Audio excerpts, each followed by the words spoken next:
दीदी हम लोग के लिए बहुत करी है, दीदी हम लोग के लिए सब कुछ है। इतना कि हम लोग को रहने के लिए खाने के लिए सब कुछ मिलता है उनके जरिए। फायदा उड़ा रहा है हिंदू मुस्लिम बोल के, सब लड़वा के आपस में। हम लोग सब जाने हिंदू मुस्लिम सब एक है, भाई भाई।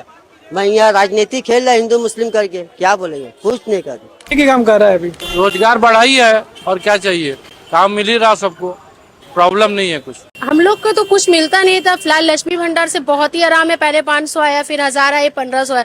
हो सके दीदी फिर से आए तो कुछ पैसा और बढ़ जाए, हम लोग के लिए बहुत आराम होगा।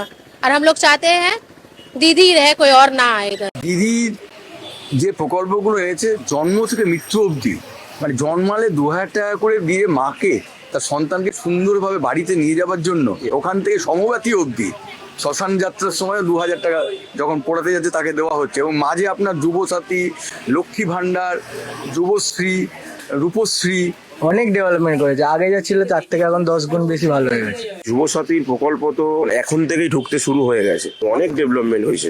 আপনি দেখুন না, আপনি ভবানীপুরে ঘুরছেন তো, আপনি যেখানে যাবেন প্রত্যেকটা রাস্তায় মানে 10 ফুট অন্তর অন্তর একটা করে ল্যাম্পপোস্ট আছে। এই লক্ষ্মীর ভান্ডার পাচ্ছেন? হ্যাঁ পাচ্ছি।